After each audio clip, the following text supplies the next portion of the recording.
And let me start by warning you, a lot of students don't like what I have to say right now. It is ugly sometimes for us to look in the mirror, and particularly as foresters who feel strongly about managing forest ecosystems, or are dedicated out, feel passionate about it. It can be really hard to look at our failures.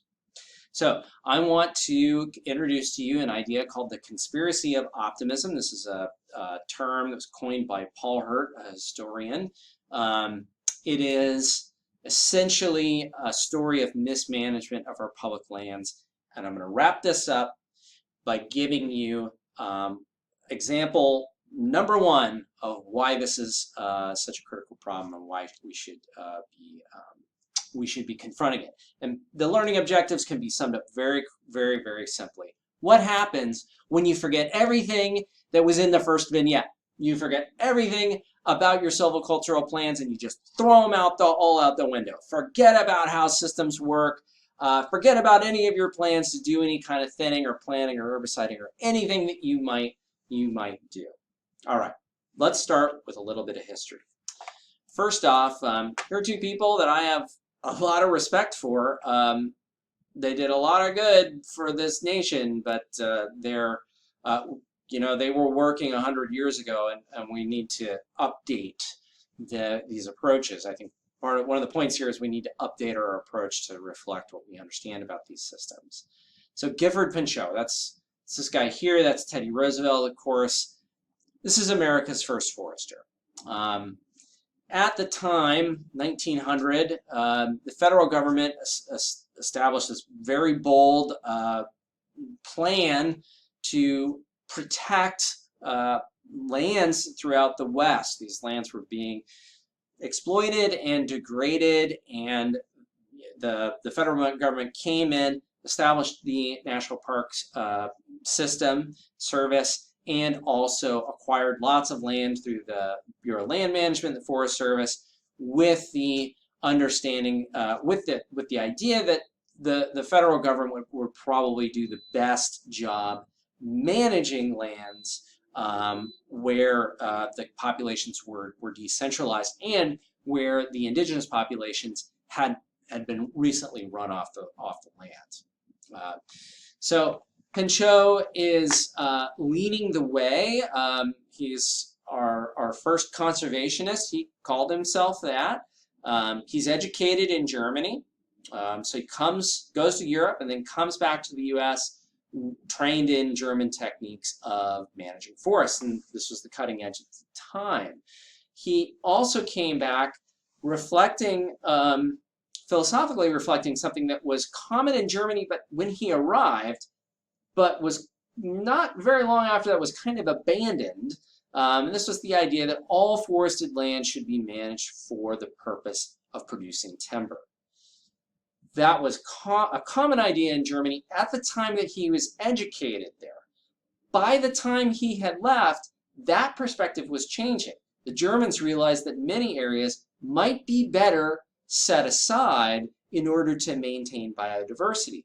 And that was because those lands were terrible places to grow trees. And if you're thinking about the American West, we have a lot of land that was terrible places to grow timber species. And they might be more valuable as watersheds or biodiversity.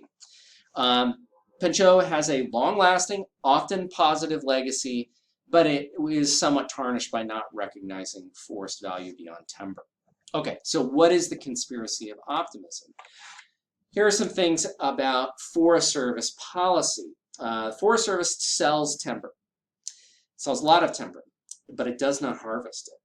And you may not realize that. What the Forest Service does is it builds roads and sells that timber. So it needs to do the inventories. Forest Service needs to know how much timber it has, but it doesn't actually harvest it. That's all contracted out. The result of this, and especially because the proceeds from timber sales go directly to the Treasury, the Forest Service is dependent on the appropriations process to get its budget. So what ends up happening here, what has happened in between 1990 and probably beginning around 1950, is that essentially the federal government has been subsidizing road building. It subsidizes road building because that's how the agency gets its timber sales, which it is dependent upon to get its budget appropriated to it. The money does not go in the pockets of the Forest Service, it goes to the Treasury. The problem with this is that the incentive is to build roads and to harvest timber, but not to invest in silviculture. That's not to say that the Forest Service doesn't do that. It does, but there is a disincentive there. I would argue, and Hurt would support me in this, that the great timber wars of the 90s and the early 2000s in the Pacific Northwest were not about spotted owl. The spotted owl was a good scapegoat when the real problem was that we had run out of old growth timber. And there is good empirical data to support that. Without silvicultural investments, you cannot maintain timber production. So if there's no incentive to do it, it's expensive, takes time. If there's no incentive to do it, then it's not going to happen. All right, so let's talk about another problem here. And this, I think, is related. Federal fire policy after about 1920 is, that only you and an army of firefighters can prevent forest fires. Putting out all fires was very effective in the early decades here, in great part because the indigenous people of Western North America had been managing fuels and forest structure in ways that made it easy to suppress fire. The result, if you remove this factor that is so essential in shaping the landscapes, succession will take over. That's exactly what has happened. One of the criticisms that I have, that a friend has this is not my quote, a friend of mine has criticized much of the fire management policy in the West as pour money on fires until it rains. And he's got a good point there, whether you agree with that or not. We haven't been investing in the root of the problem. The good news is that there has been a policy change, but it takes a long time to do that. And for the most part, the perspective is on the fighting of fire and suppressing it. And if you're into fire or interested in the history of fire in the U.S., I really recommend this book, Young Men and Fire. So anyway, I've shown this before, but this is I'm going to show it again. This is an illustration of what goes wrong if you do not invest silviculturally. I have many examples of this. This is a really good one. This was a stand dominated by Douglas fir, probably pretty old, late soil conditions. That's what it looks like based on the age of these stumps, age of the trees when these stumps were created.